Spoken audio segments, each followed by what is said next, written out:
अस्सलाम वालेकुम। आज हम पढ़ेंगे पंक्चुएशन का 10वां पार्ट। हाइफन। हाइफन है क्या? ये नाउन से पहले आता है। जैसे इसके 5 रूल है हाइफन की। हम पहला रूल पढ़ेंगे। जैसे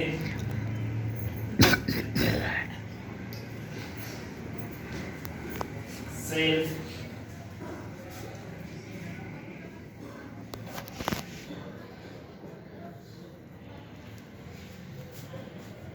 सेल्फ कॉन्फिडेंस,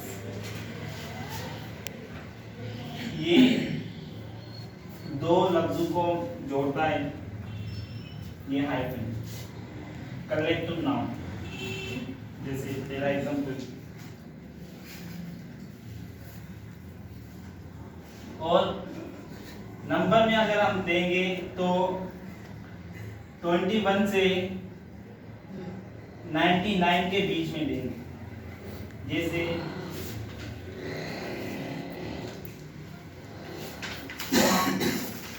65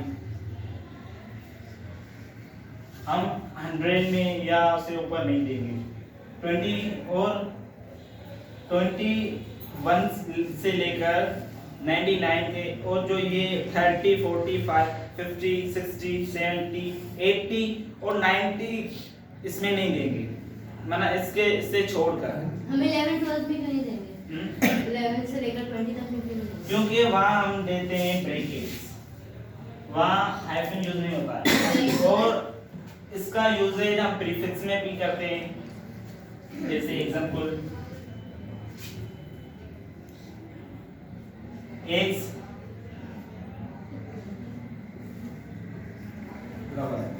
एग्जांपल।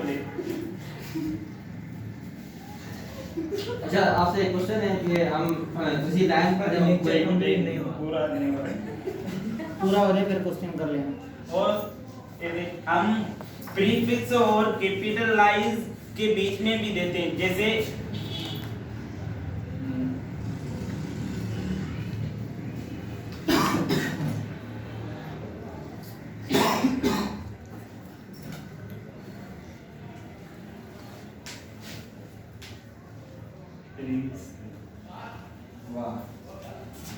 ये कैपिटलाइज है, इसमें भी यूज करते हैं।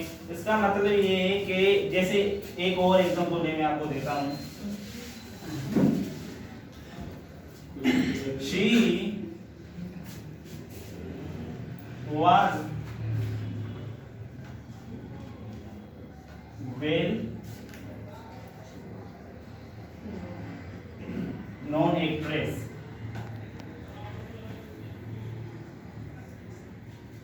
ये नाउन है, ये जो है एडजेक्टिव है।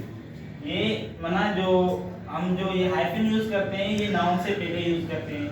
जैसे well known, she was a well known actress. अगर आपका कोई सवाल है। सवाल मेरा सवाल कि जब हम कोई किसी लाइन में जब पैराग्राफ वगैरह कुछ भी लिखते हैं, ठीक है, तो लास्ट में हमारे एक लाइन, ठीक है, तो लिखते हैं ब्यूटीफुल। तो जो ब्यूटीफुल है उस लाइन पूरा नहीं आ रहा है, तो हम जो फुल है तो हम दूसरी लाइन लिखते हैं। तो बीच में जो हम ये हाइफन देखते हैं तो वो उसका ये क्या यहाँ मतलब है? पर ये हाइफन नहीं होता है, फिर क्या? ये ब्रैकेट यूज करते हैं। नहीं, ब्रैकेट नहीं यूज करते, ये ब्रैकेट यूज नहीं नहीं, करते। हम लाइन लगाते हैं। हम लाइन लगाते हैं, हमें लेकिन बेस ब्यूटी कंटिन्यू नीचे कंटिन्यू बनाना है। कंटिन्यू करने के लिए हम एक लाइन लगाते हैं, तो वो उसका क्या मकसद है? वो एंगेज होता वो दूसरा वो अलग होता है। वो अलग होता है या हाइफन। अच्छा, हमें कैसे पता चलेगा लाइन तो सेम है, हमें कैसे पता क्योंकि चलेगा हम एंड वर्ड से एंड ये एग्जांपल जैसे आपने कहा, मैं आपको एग्जांपल देता हूँ। 2000 से लेकर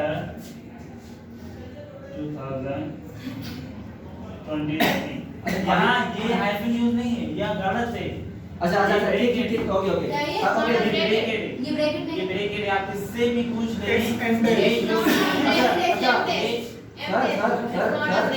सर मेरे पास ये हाइफन नहीं है यहाँ। सर मेरे पास सवाल है, एक सवाल है। सर आपने जैसे लिखा, ठीक है, जैसे 16 से लेकर 20 तक आप बीच में हाइफन यूज कर रहे हैं, ठीक है।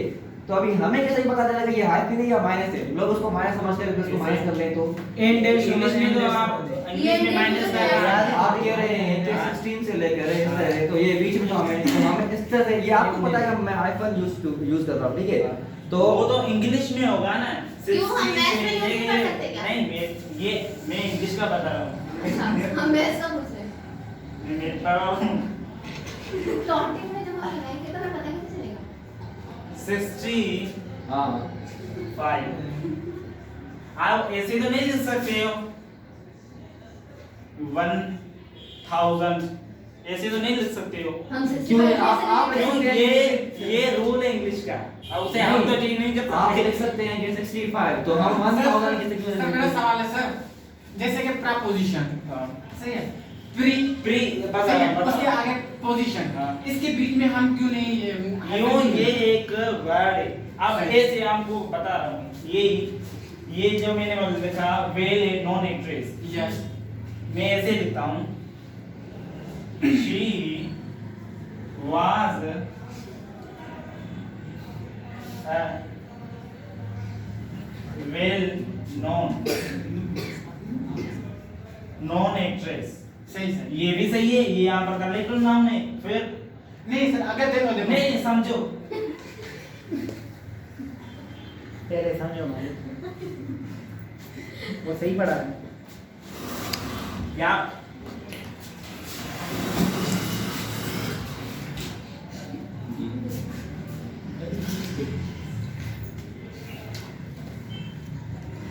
यहाँ पर कलेक्टर नाम है, क्यों बताओ? सर हम कलेक्टिव नाउन के बारे में नहीं पूछ रहे ये- हैं, हम सिर्फ वर्ड है प्रपोजिशन। ये आपने सवाल किया। नहीं मेरा सवाल ये है तो समझो। थोड़ा उसको थोड़ा वाजे करें तो क्यों है? देखो क्यों? अगर समझो। प्रपोजिशन कहीं पे प्रपोजिशन बीच में हाइफन नहीं है, कहीं पे होती है बीच में हाइफन, क्यों? प्री वो आगे समझने के हाइफन लिए। और पोजीशन होती है, वो उसका क्या मतलब है? ये समझने की, ये मैंने आपको इसीलिए ये सवाल दिया। क्यों? यहाँ पर नहीं। सही है, ये तो दो वर्ड्स हैं। If we can write without hyphen, so why we use hyphen? Because if we write without hyphen, then it will be collective noun। अच्छा सर जैसे कि हमें सरताज ने बताया था कि आपको अगर कोई भी पढ़ने में वर्ड पढ़ने में मुश्किल हो, जैसे कि ब्यूटीफुल, ठीक है? तो अगर आप उसको प्रोनाउंसिएशन नहीं कर पाए तो आप उसको तोड़ कर पढ़ेंगे, ठीक है? ब्यूटीफुल। तो हम अगर इसको वर्ड को ऐसे पढ़ेंगे तो बीच में हम हाइफन यूज करते हैं, तो वो क्यों? वो वो हाइफन हम मना एक समझने के लिए प्रोनाउंसिएशन के लिए यूज करते वो हैं। hyphen ये क्यों? राइटिंग कैसे? वो हाइफन होती है। हम कहाँ यूज करते हैं? वो तो हमें कैसे ये तो तरीका है एक समझने के लिए, तो हम ऐसे पढ़ें। जो आप मना पाकिस्तानी को छोड़कर आप फॉरेन जाओगे, वो आपको ऐसे तो नहीं पढ़ाएंगे। क्यों? उसकी मदर टंग है, वो सारा पढ़ेंगे। ये राइटिंग स्किल में यूज होता है। अच्छा जैसे कि हम लिखते हैं, ठीक है? जैसे हम कोई टेंसेस वगैरह पढ़ते हैं, ठीक है? तो हम वहाँ पर रूल्स होते हैं, जैसे कि प्रेजेंट इंडेफिनिट का रूल है, ठीक है? कि जो यहाँ भी है rule है। सब्जेक्ट में जैसे अगर क्वेश्चन मतलब इंटरोगेटिव सेंटेंस यूज करते हैं, ठीक है? तो पहले जो बात हम हैपन यूज करेंगे, उसके बाद सब्जेक्ट। तो कोई प्लस यूज करता है, कोई ये डैश यूज करता है, तो वो हाइफन हम वो उसका क्या मकसद है? कहाँ? जैसे कि हम कोई भी रूल पढ़ते हैं, जैसे कि प्रेजेंट इंडेफिनिट सेंटेंस है, कोई भी टीचर हमें रूल पढ़ा रहा है, तो उसका अलग यूजेज है ना। नहीं यूजेज की बात नहीं कर रहा हूँ मैं। हाँ। वहाँ पर हम जो ऐसे समझाने के लिए हम लिखते हैं ना कि इंटरोगेटिव कोई भी सेंटेंस यूज करेंगे इंडेफिनिट का, तो वो जो हम फार्मूला लिखते हैं कि सबसे पहले हेल्पिंग वर्ब, उसके बाद सब्जेक्ट, उसके बाद मेन वर्ब, उसके बाद ऑब्जेक्ट। तो हम बीच में जो डैश यूज करते हैं, ठीक है, समझने के लिए, तो वो क्यों यूज करते हैं? देख, हम अगर हाइफन यूज करते हैं, वहाँ पर एक नया देते हैं, फिर आगे मेन वर्ब, फिर ऑब्जेक्ट, इस तरह से वो हाइफन होती है या डैश होती है? ये तो नहीं होता है, ये तो नहीं ब्रैकेट होती है। ब्रैकेट कैसे? तो आप कैसे कह रहे हैं ये हाइफन है? क्योंकि मैं बता, उसके रूल है, मैं आपको बता रहा हूँ।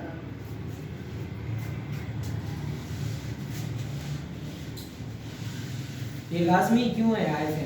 क्यों सीखते हैं हम इसलिए सीखते हैं हम? क्योंकि फॉर सपोज एक वर्ड है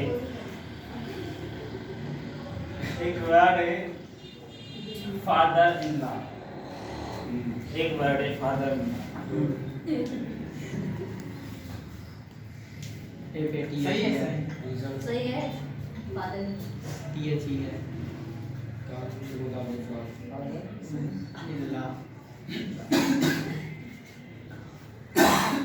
ये इंडेश भी तो हो सकता है हाइफन जैसे पता एम डैश भी हो सकता है एन डैश M dash भी हो सकता है। हमें कैसे पता चले ये हाइफन है क्या हाइफन क्यों इसका काम ही ये है, दो वर्ड को कंबाइन करना या एक वर्ड को कंबाइन करके एक मतलब देना, एक आइडिया देना। अच्छा चलो इसका सर मतलब इसका मतलब सर, ये अच्छा, है- सर, अगर अच्छा, इसके बीच में अच्छा। हम काला लगा दें तो हैं? काला लगा दें तो इसका क्या मतलब यहाँ नहीं लगा है, क्यों नहीं लगा सकते क्योंकि अगर हमारा लगी क्योंकि वो हमारा काफी ही नहीं है। नहीं अच्छा सर अगर लगी हुई तो सर हम मेरे लोग साथ एक- मोबाइल एक- मोबाइल में जो हम टाइपिंग एक टाइपिंग मिनट। एक मिनट मोबाइल में जो हम टाइपिंग नहीं, करते हैं मैं बता रहा हूँ। मैं बता रहा हूँ। मोबाइल में जो हम टाइपिंग यूज करते हैं ठीक है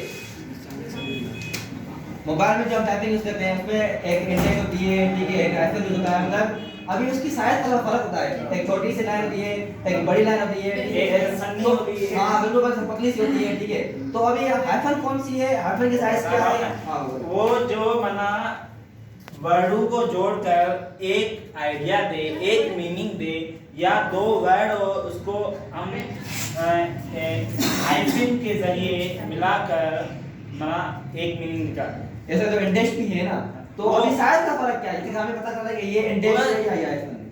आप ऐसे देश लिखोगे कोई फर्क नहीं है, क्योंकि वो यूजेज जो यूजेज वर्डों में होगी ना, वर्ड आप लिखोगे ना उसमें फर्क आएगा, आपको पता चलेगी। ऐसे तो ये मैं कहूँ ये ब्रैकेट है, ये इंडेक्स है, लिखने का तरीका हम सेम लिख सकते हैं, फिर यूजेज का तरीका अलग है, मतलब सेंटेंस में वर्ड में कैसे हम यूज करें। अच्छा जब मोबाइल में जो एक मतलब ऊपर लाइन होती है वो- छोटी सी, एक नीचे पे मतलब लाइन यही होती है, हाँ। लेकिन वहां पर या तो एक छोटी सी होती है, एक बड़ी मेरा होती है। एक सवाल का जवाब दो, जी। मोबाइल में ऐसे हम ऐसे कोई वर्ड लिखते हैं, ऐसे को लिखते हैं, नहीं लिखते हैं ना? क्यों नहीं लिखते हैं बिल्कुल लिखते हैं। राइटिंग में आप कॉपी पर ऐसे लिखते हैं। कॉपी की बात नहीं कर रहा हूं मैं, जस्ट स्टार्टिंग की बात कर रहा हूं बेटे। मुझे याद है बोलो। तो हम जो मोबाइल में पता है ये मतलब वहां पर एक डेट वो होती दूसरी नहीं है, लिखी। वो दूसरे कौन से है वही तो पूछ रहा हूं। वो इंडेश होगी, इंडेश होगी, तो साइज का क्या फर्क है, मैं वही पूछ रहा हूं। शायद आप राइटिंग में जो हाथ से लिखते हो ना कोई फर्क नहीं है, क्योंकि हम राइटिंग में कभी पतली कोई पेन होती है पतली से लिख जाते हैं, राइटिंग यूजेज में वर्ड में जो होते हैं वर्ड हमें पता चलना आप वो है। यूजेज का बताते हैं, हमें अगर नहीं समझ आ वो रहा मेरा टॉपिक ही नहीं है ना। तो मतलब हम कुछ भी यूज करें, हाइफन करें, इंडेश करें, इंडेक्स करें, हमारी मर्जी। देखो जैसे फादर लाए, हम्म। आपको पता है इसमें हाइफन यूज होगा, आप यहाँ पर नहीं इंडेश पता, नहीं कर पता, सकते। हमें नहीं पता। ये We don't know about hyphen. if you don't know that I want to tell you one thing that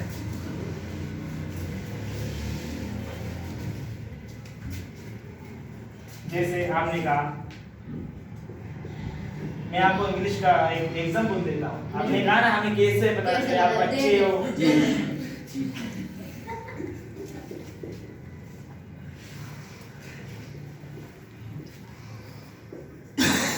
अगर हम बच्चे को ये सिखाएंगे ये कहेगा गलत है, सही अगर ये तो सही है, सही। क्योंकि हम स्टेज बाय स्टेज जाते हैं। नहीं सर, ये गलत है। ये सही है। सर फुल स्टॉप नहीं है लास्ट में, एंड ऑफ सेंटेंस। हम जब स्टेज पर सर आप answer Sir, it's not our topic. Our topic is hyphen. Example दे रहा हूँ। We know about it. हम माना आज भी व्हाट इज माना सर प्लीज बी सीरियस।